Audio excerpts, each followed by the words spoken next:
You didn't get a vlog from me yesterday, and I'm sorry.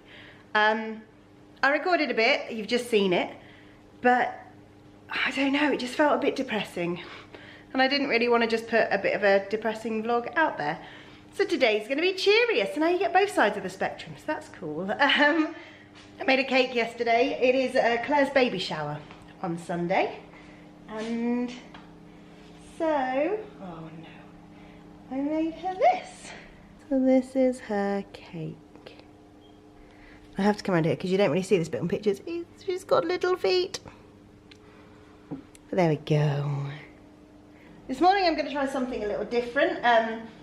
The guys over at Bizarre Bazaar now have an official Cake Friday, which is today because it is Friday. And they like something a bit new, something a bit different. So I'm going to make a Battenberg cake.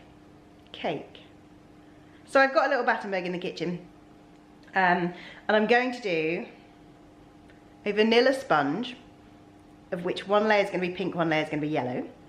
That's going to be sandwiched with an almond flavoured buttercream, apricot jam, and then topped with almond flavoured buttercream and slices of Battenberg. Yum! I don't know how it's going to go, never done it before, but let's do it, let's try.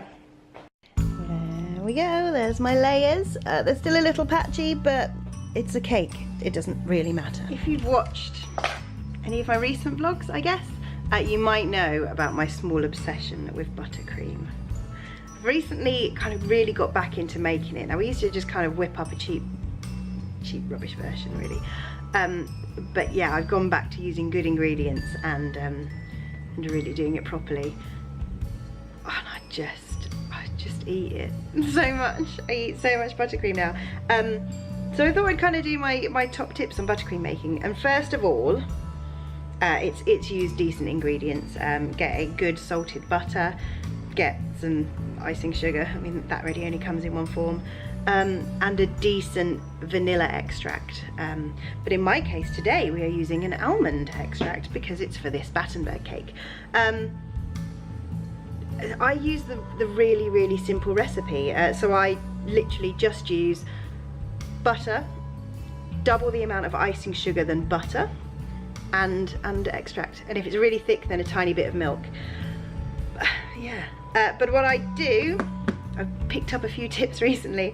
The first thing I do is cream the butter really well, just on its own, in the mixer, just whack it on and leave it for a good kind of 5 minutes until that butter goes really pale and really light. So yeah, here it goes.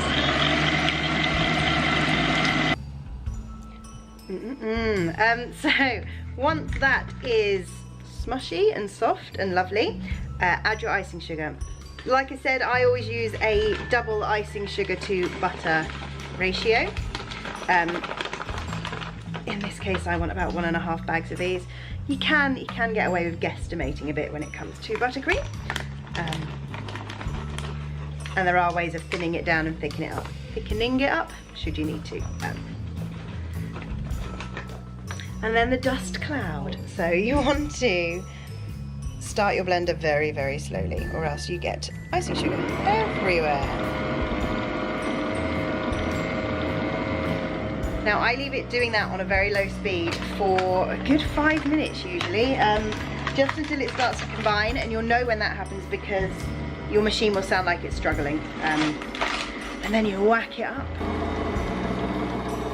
There we go, it's come together. Then I would say scrape down the sides and then whack it on high for a good 5 minutes or so. And this is also the point where I add my flavouring. Off it goes. There we go. Gotta get a decent amount, right? Oh my god. That's so nice. Which is when I get dangerous, because all I want to do now is just keep doing it. But I can't, because this is for a counter, and that would be double dipping. Just gross. And also, I need it for cakes. Rubbish. So my next job now with this buttercream is to colour it. So I'm going to do half pink, half yellow, much like our cake. So I've separated it out, half's in there, half is still in there.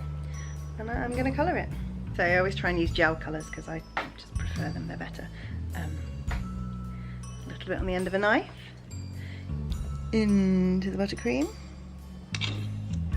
Scrape it off your knife. Back on it goes. And this lot here, look at the state of the side. This is what happens when you use icing sugar. I'm just going to do it by hand because there's no point me washing out and then re-dirtying the mixing bowl.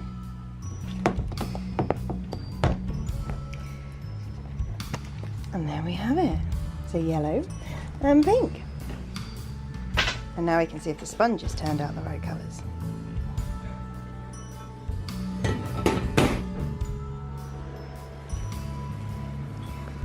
That'll be the pink one.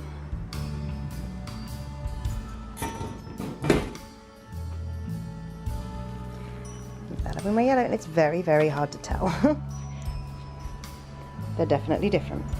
When it comes to icing it and piping it, I'm just going to do kind of a two-tone thing. So literally just a case of scooping and dropping into my piping bag. Some yellow,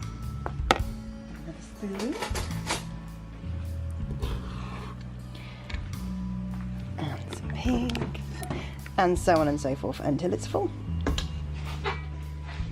Just put half the cake together, realised I wasn't recording. So on this half I've caked it in apricot jam.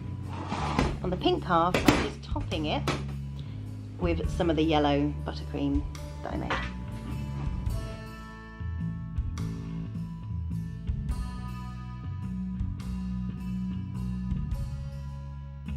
Let me sandwich them, she said.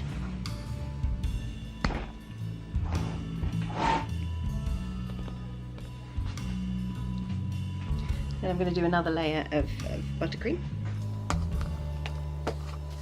Just a thin one, just to give us a base. This will help the piped buttercream stick a little better.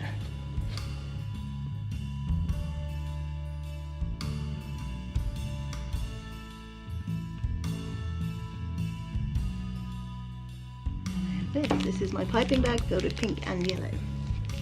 We've just got to hope it works because this is a new nozzle.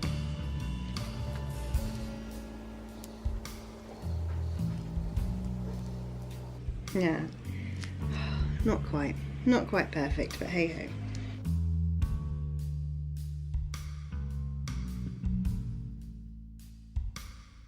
A technique to that I don't have.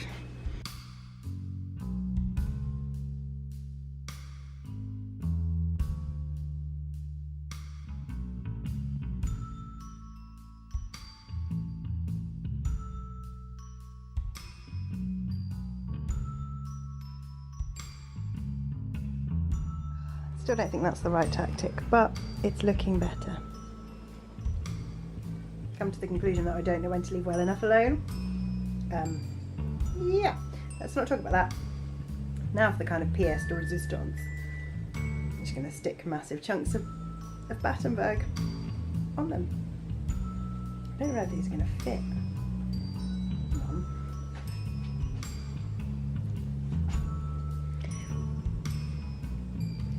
Oh no, pink needs to go up. 2.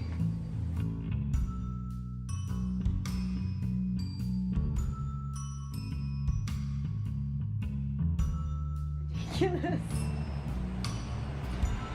It'll get eaten. It'll always get eaten.